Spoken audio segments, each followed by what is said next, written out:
성경 본문은 요한복음 21장 15절에서 18절인데 여러분들이 다 암송하기 때문에 굳이 읽을 필요는 없을 거라고 생각을 합니다. 제가 중학교 2학년 때 교회라는 곳을 처음 갔었어요. 근데 교회와는 뭐 전혀 상관없는 그런 삶을 살았었기 때문에 세상에 교회가 있는지 몰랐어요. 그러니까 처음 제가 가본 교회라는 곳은 정말 별천지 같은 곳이었어요. 여학생들이 굉장히 많았는데 뭐 동기들은 물론이고 동생들이나 누나들이 정말 밝은 표정으로 저에게 굉장히 잘 해주는 거예요. 잘 맞아주는 거죠. 이런 세상이 있구나. 제가 몰랐던 세상이었어요.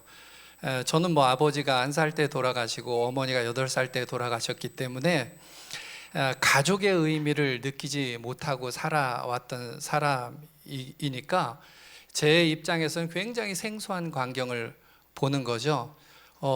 사실 그런 분위기는 제가 절에서 살 때도 느끼지 못했던 그런 분위기예요. 거기는 뭐 이렇게 누나 동생이 없잖아요. 그냥 스님들만 있지.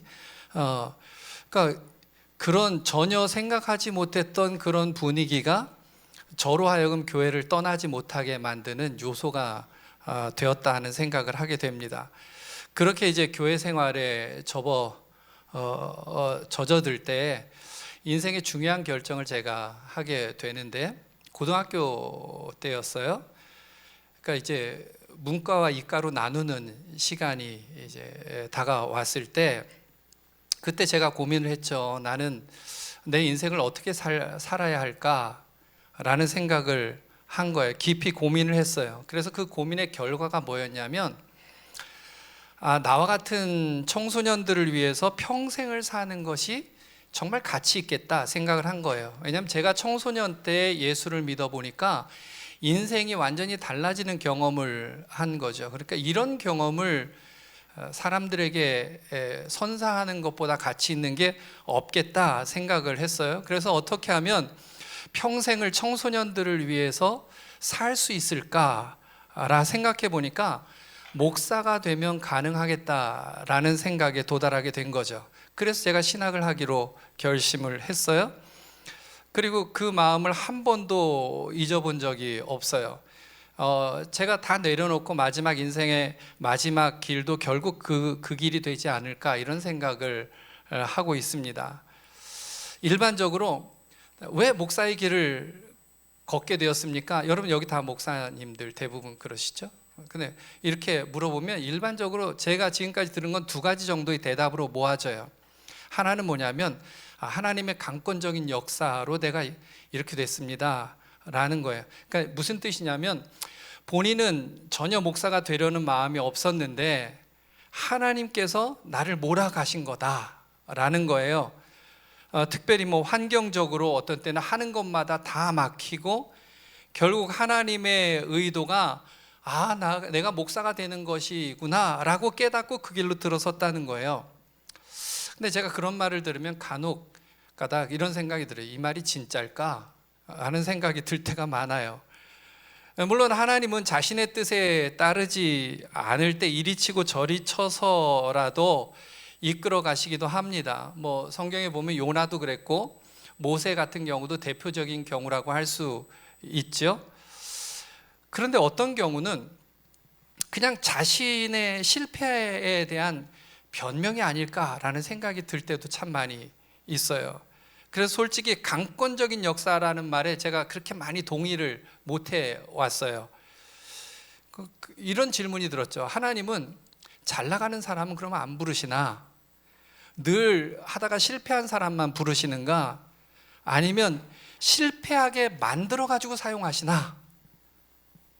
잘 나갈 때는 하나님의 부르심을 깨닫지 못하는가? 이런 스스로의 질문이죠. 그래서 내려놓음이란 말이 아주 큰 저에게 울림이 되는 것이 사실이에요. 실패했을 때 선택하는 것은 쉽습니다. 하지만 잘 나갈 때 그 모든 것을 포기하기란 여간 어려운 게 아니죠. 강권적이라는 말은 그럴 때가 더 잘 어울리는 말이라고 저는 생각을 합니다. 또 하나는 뭐냐면 소명이라는 거예요. 소명을 받았다 이렇게 표현을 해요. 아마 가장 많은, 어쩌면 대부분이 여기에 해당되지 않을까 생각을 합니다. 중요한 것은 그 소명이 뭔가 하는 거예요. 하나님의 부르심을 제가 부인하거나 비판하려는 것이 아니에요. 많은 사람들에 비해서 제 스스로를 보면 나는 너무 이성적인 목사가 되는데 너무 이성적으로 판단을 하고 그 길을 가는 게 아닌가 하는 생각이 들기 때문입니다. 바울 같은 극적인 체험을 통해서 부름받은 것이 아니고 내 인생이 어떻게 하는 것이 가장 가치 있는 삶일까? 내 인생을 송두리째 던질 만한 것이 무엇일까? 라는 걸 생각하다가 선택한 길이었기 때문입니다. 여러분, 이런 방식이든 저런 방식이든 분명히 하나님의 선택에 의해서 우리가 목사의 길로 들어선 것만큼은 틀림이 없습니다. 그렇다면 한눈 팔지 말고 다른 생각하지 말고 그 부르심의 의도대로 가라 이 말이죠. 여기는 대부분 개척을 했거나 개척을 준비하거나 아니면 청빙을 받았지만 분립개척에 관심이 있는 분들이 주로 모인 곳입니다. 가끔 가다가 교회를 개척하려고 하는 목사님들에게 왜 개척을 하려고 하는지, 또 어떤 교회를 하려고 하는지 이렇게 물어요. 그렇게 물었을 때 교회다운 교회를 만들어 보고자 한다라는 답을 간혹 들을 때가 있어요. 여러분, 아름다운 교회를 세워보고자 하는 것은 선한 뜻이지만 이 땅에 교회다운 교회를 찾기 어렵다라는 의미가 내포되어 있다면 그것은 교만이라는 우상이 깊게 자리 잡고 있는 겁니다. 함부로 교회를 비판하는 일은 조심해야 합니다. 비록 안타까운 모습을 우리가 발견하게 되지만 누구도 완벽한 교회를 만들지 못해요. 나름 노력을 하지만 차이가 있는 것 뿐이죠. 이미 존재하는 교회나 목회자들 중에서 자꾸 모델을 찾아보려고 하는 분들도 꽤 있으세요. 저는 그것도 별로 그리 달가운 건 아니라고 생각을 합니다. 이 시대는 목사들의 목사가 필요한 시대라고 생각을 해요. 나처럼 해봐요 이게 아니고 주님이 원하시는 교회를 향해서 끊임없이 꿈꾸고 도전하도록 만드는 선배들이 필요하다는 거죠. 저는 우리 복음과 도시의 시니어 목회자들을 향한 기대가 바로 이런 것들이에요. 제가 21년 전에 지금 사역하는 금강교회 2대 목사로 이제 청빙을 받았을 때 이제 미국에서 들어오기 전에 기도를 하는 거죠. 이제 담임 목사가 되는데 어떤 목회를 할까? 어떤 교회를 나는 만들어 가야 되나 하는 기도를 하는 중에 제 마음에 정하게 된 사명 선언이 주님이 원하시는 바로 그 교회였어요. 제가 마태복음 16장의 말씀을 보면서 예수님께서 베드로를 향해서 말씀하시면서 반석 위에 내 교회를 세우시겠다라고 선언하시는 그 선언을 묵상을 하면서 주님이 원하셨던 그 교회를 꿈꾸고자 한 거죠. 근데 그게 어떤 교회냐? 이렇게 묻는다면 딱히 정의 내리기가 어렵습니다. 그런 교회가 없다는 의미가 아니에요. 멋진 교회들이 많이 있지만 아무리 멋져도 그런 기존 교회를 모델로 삼을 수는 없는 거예요. 그런 면에서 저는 초대교회 역시 모델이 될 수 없다고 생각하는 사람입니다. 주님이 원하시는 바로 그 교회를 고민하다 보면 초대교회 같은 모습도 이룰 수가 있을 것이고 또 다른 멋진 교회에도 이룰 수가 있을 것이라고 생각을 했어요. 그렇게 멋진 교회를 만들지는 못했지만 20년 동안 그 생각만 하고 달려왔고 여전히 그 길로 달려가고 있습니다. 여러분, 지금 여러분들의 머릿속을 채우고 있는 것은 뭡니까? 사명입니까? 아니면 부르심에 대한 어떤 감격입니까? 교회의 부흥입니까? 제가 담임 목회 21년의 결론은 이것입니다. 부흥은 내가 이루는 게 아니라 따라오는 거예요. 교회 규모는 하나님이 결정하시는 거예요. 나는 내가 가야 할 길을 최선을 다해 가면 되는 겁니다. 대형 교회를 꿈꾸는 것을 비전이 아닌 야망이라고 부를 수밖에 없지만 작은 교회 운동 역시 인위적이기는 마찬가지예요. 그러니까 끊임없이 분립을 해서 숲을 이루기를 소망하는 큰 숲 운동이 훨씬 더 멋지게 느껴져서 저는 그 일에 동참하고 있는 거죠. 진정한 부흥이 무엇인가에 대한 도전도 있지만 부흥에 대한 생각을 뛰어넘는 그런 기쁨과 감사가 있어야 한다는 거죠. 여러분, 오늘 우리가 아는 이 본문 요한복음 21장 이 본문을 읽으면서 제가 한 가지 질문이 생겼어요. 왜 예수님은 베드로에게 사랑하느냐를 물으셨을까 하는 거예요. 그리고 그 베드로의 대답을 들으시고 나서 왜 내 양을 먹이라고 하셨을까라는 거예요. 신학적인 해석을 하고자 함이 아니에요. 물론 각종 주석도 제가 다 살펴보았죠. 그래도 명확하게 답이 나오지 않아요. 부족한 부분이 있었어요. 그래서 제가 그리스의 성지순례를 갔을 때 그리스의 아주 저명한 고고학자를 소개를 받아서 그분에게 이 내용에 대한 이야기를 물었어요. 이 그리스 헬라어권인 그리스에서 이 문화권에서는 이 본문을 어떻게 해석합니까? 헬라어로 아가페 필레오 이런 여러 가지 얘기들이 있고 그게 아가페가 이런 거냐 아니면 일반적인 거냐라는 말을 많이 하는데 그런 주석이나 해석들을 봐도 내 마음이 풀리지가 않았던 거죠. 그래서 그분의 이야기를 듣고는 제가 마음이 조금 훨씬 더 전혀 다른 견해였는데 그게 맞는 것 같다는 생각이 들어서 편해졌어요. 제가 그때 깨달은 것 중에 하나는 그거예요. 문화를 모르고 문자만 가지고 해석하는 것은 오해 아니면 약간의 곁길도 될 수 있겠구나 하는 생각을 하게 된 거죠. 그러니까 분명한 사실은 제가 그런 것을 해석하려고 하는 게 아니라 분명한 사실은 베드로를 회복시키셔서 주님의 양을 먹이는 목자의 역할을 부여하셨다는 거죠. 이 본문에 보면. 그러니까 우리 목사들이 양에 대한 이해와 자신의 역할에 대한 이해가 부족한 것 때문에 생겨나는 오해들이 있어요. 목자의 역할에 대해서는 목자의 삶을 경험한 다윗이 시편 23편에서 아주 멋지게 이야기를 했죠. 예수님도 요한복음 10장에서 선한 목자의 역할을 아주 명확하게 말씀을 하셨습니다. 분명한 것은 목자가 양을 위해서 존재하지 양이 목자를 위해서 존재하지 않는다는 거예요. 그러니까 잡아먹을 생각으로 양을 키우는 것은 목자가 할 일이 아니라는 거죠. 여러분, 양은요 아무리 훈련을 시켜도 목자를 위해서 살지 않습니다. 목자를 눈꼽만큼도 생각하지 않습니다. 만약에 잘 훈련시켜서 목자를 걱정하는 양이 있다면 그 양은 미친 양이에요. 그렇죠. 미치지 않고서야 양은 그럴 수가 없거든요. 양은 그저 자기 살 궁리만 하면 되는 거예요. 목자가 양을 걱정하는 게 맞는 거예요. 목자는 자기 살궁리를 하는 사람들이 아니고 양을 푸른 초장으로 잔잔한 물가로 인도하는 사람이에요. 그러니까 자기 자신의 모든 것을 희생해서라도 잃어버린 한 마리 양을 찾아가는 존재가 목자예요.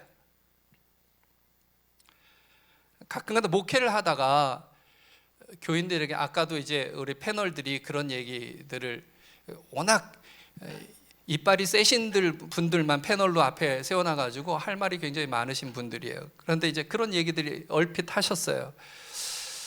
우리가 목회를 하다 보면 교인들에게 실망을 해서 간혹 가다가 인간이 어쩌면 저럴 수가 있을까 이렇게 탄식을 해요. 인간이 아니라니까요. 양이라니까요.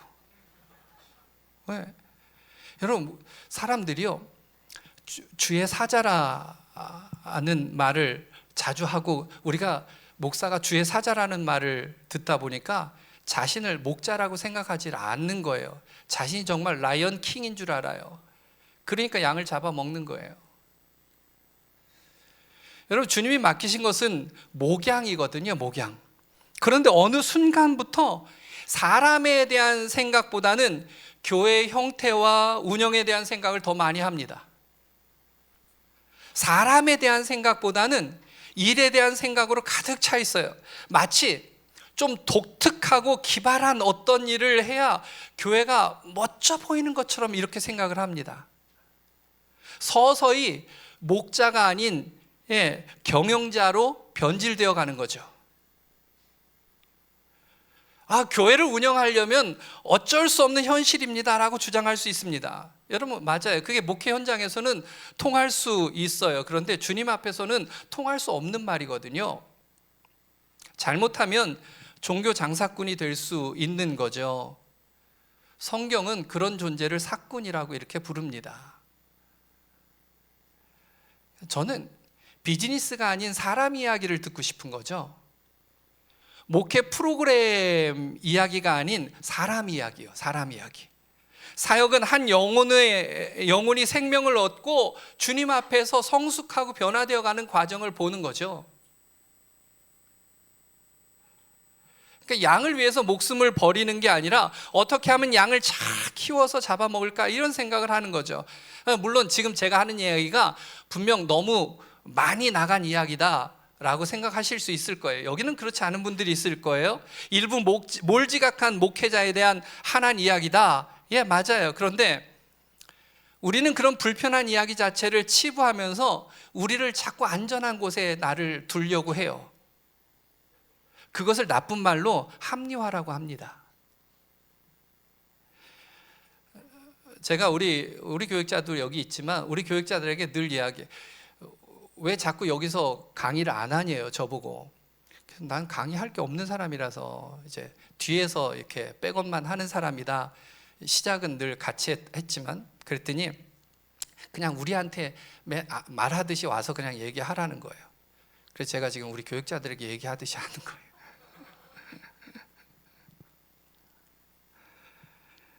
목자가 불편해야 양들이 행복합니다.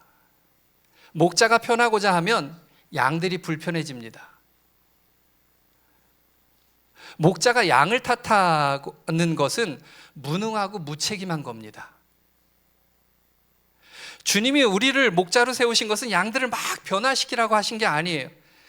내 양이 아니라 분명히 주님의 양이라고 말씀하셨거든요. 그러니까 변화의 주체는 내가 아니라 주님인 거죠. 그러니까 우리에게 맡겨주신 사명은 주님의 양을 목양하는 거예요. 근데 우리를 슬프게 하는 것은 죽기를 각오하고 시작한 사역이 자기 살기 위해서 몸부림치는 현장으로 변질되어 간다는 사실이에요. 이것은 비판이 아니라 우리의 연약함의 고백입니다. 그래서 끊임없는 자기 돌아보기가 필요한 겁니다. 복음 안에서 성숙하다는 것은 내 자신의 죄성을 더 깊이 보고 하나님의 존귀하심을 더 크게 인식하는 거예요. 십자가가 커지는 거거든요. 여러분, 우리가 개인적으로는 제자로 서 있습니다. 주님을 닮아가는 거예요. 사명으로는 목자로 서 있습니다. 역시 주님을 닮아가는 거예요. 그 일을 감당하게 하는 내적인 힘은 주님을 사랑하는 거예요. 이것을 진지하게 깊게 생각해야 합니다. 이게 달고 다른 말이 아니라 목사니까 내가 교회 일을 하니까 어떤 것이든지 다 주님과 관련된 일을 하니까 당연히 주님을 사랑한다라고 생각할 수 있어요. 스스로 속는 거예요. 지난번에 곽수강 목사님이 저한테 이런 이야기를 했어요. 그 교회에서 조혜련 집사를 초청해서 집회를 했대요. 그런데 조혜련 집사가 곽수강 목사님한테 이렇게 묻더라는 거예요. 목사님 성경 읽으시지요? 아무 말 못했대요. 여러분, 슬픈 것은 목사가 평신도에게 그런 질문을 받는 존재가 이미 되어버렸다는 거죠. 우리들이. 주님이 베드로에게 네가 나를 사랑하느냐라고 물으신 이유가 거기에 있어요. 실패한 베드로에게 요구하신 것, 이제 본격적인 목회를 해야 하는 그 베드로에게 원하신 것이 주님에 대한 진정한 사랑이었던 거예요. 정말 사랑하는 마음 하나만 있으면 됩니까? 예수님의 대답은 yes. 다른 목회의 기술이 필요한 것이 아니라는 거예요. 성경에도 보면 그 후에 베드로의 인생은 주님이 책임지고 인도하신다고 약속을 하셨어요. 여러분, 제가 우리 복음가 도시 이렇게 모임을 하는 중에 제가 설득당하는 두 사람이 있어요. 꼼짝 못하고 말하면 무조건 내가 놓으라고 하지 못하는 두 분이 있어요. 이인호 목사님하고 정갑신 목사님이에요. 그래서 제가 그 두 분이 말하면 제가 놓으라는 말을 못해요. 곰곰이 생각해 봤어요. 뭐 나이 차이가 대단히 나는 것도 아니에요. 나보다 1살, 2살 더 많은 분들이에요. 외모로는 10년 많아 보이지만 근데 제가 곰곰이 생각해 봤어요. 내가 왜 이 두 분의 말에는 노라고 하지 못할까? 학연 때문일까? 아니면 언변과 영성이 워낙 탁월하기 때문일까? 물론 그렇기도 해요. 그러나 근본적인 답은 아니었어요. 제가 혼자서 생각해 봤어요. 가만히 생각해 보니까 내가 그분들을 좋아하고 있구나 라는 생각이 드는 거예요. 그래서 한 걸음 더 생각했죠. 그럼 왜 내가 그분들을 좋아하지? 이런 생각을 가만히 하다가 그분들이 나를 좋아하니까 그렇구나, 이렇게 내가 결론을 내렸어요.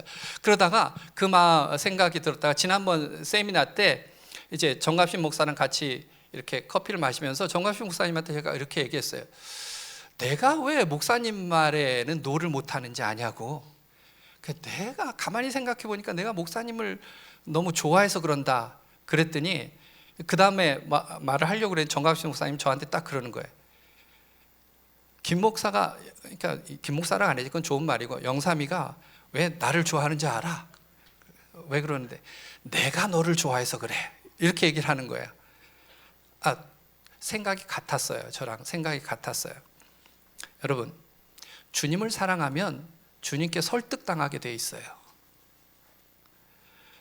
주님을 사랑하는 이유는 주님이 사랑하시기 때문이에요. 그 이유 하나로 이 길을 가는 거예요. 그것 때문에 목회하는 거예요. 여러분, 모든 목회자가 탁월한 설교자가 되길 원하지만 그럴 수 없다는 걸 우리는 너무 잘 압니다. 하나님께 쓰임받은 성경의 인물들이 모두 탁월한 설교자는 아니었어요.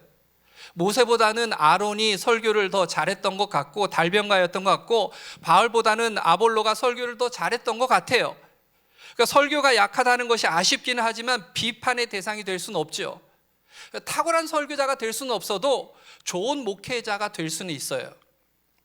사실 그것이 주님이 우리에게 기대하는 것이죠. 그 목자의 자격은 주님에 대한 사랑, 아주 특별한 사랑의 고백이에요. 이 베드로의 사랑의 고백은 처절한 그 실패와 무너짐을 통해서 깨달은 목숨을 건 고백이었던 거죠. 내가 나를 사랑하느냐라는 물음은 네가 나를 배반했을 때도 나는 변함없이 너를 사랑했었어 라는 주님의 사랑 고백이기도 했던 거예요. 그럼 내가 지치고 힘들어도, 목회의 과정에서 쓴맛을 보고 있어도 번아웃이 오기도 하고, 목회에 대한 회의가 들어도 주님이 여전히 나를 사랑하신다는 사실을 안다면 회복이 가능하다는 거죠. 주님이 우리에게 묻는 것은 너 왜 그렇게 했냐? 너 그 정도밖에 안 되냐가 아니에요. 그때마다 주님이 우리에게 물으시는 것은 너 정말 나를 사랑하니? 라는 물음이죠. 너 정말 나를 사랑하니? 주님의 진단은 정확해요. 우리가 돈 때문에 무너지는 게 아닙니다. 환경 때문에 실패하는 게 아닙니다. 목회는 내 일이 아니에요. 주님의 일이에요. 주님의 양을 목양하는 거예요. 그래서 주님에 대한 사랑의 마음을 회복하는 것이 그 목양의 유일한 그리고 충분한 조건입니다. 저는 이 물음 앞에서 여전히 가슴이 뜁니다. 규모가 어떻든, 경력이 얼마나 되었든 이 고백은 유효한 거죠. 여러분, 다시 일어서고 싶으면, 그리고 제대로 걷고 싶으면 이 고백에서 시작을 해야 합니다. 여러분들이 모두가 이 스타트 라인에서 다시 뛰어갈 수 있으면 좋겠습니다. 기도하겠습니다. 하나님 아버지, 우리가 참 주님의 부르심을 받아서 목사로서 또 교회를 꿈꾸면서 굉장히 거대한 마음으로, 뜨거운 마음으로 뭔가 정말 열심히 무엇인가 새로운 것을 해보길 원하는 그런 설레임으로 사실은 이 자리에 있습니다. 주님, 우리가 이 길을 걸어가면서 놓치지 말아야 될 것, 주님이 그 실패한 베드로에게 물었던 딱 한 가지 물음, 네가 정말 나를 사랑하느냐? 그렇다면 이 길을 가. 주님, 10년이 지나도 20년이 지나도 우리 생애 마칠 때까지 이 물음에 대한 고백이 변하지 않게 하여 주옵소서. 예수님 이름으로 기도하옵나이다. 아멘.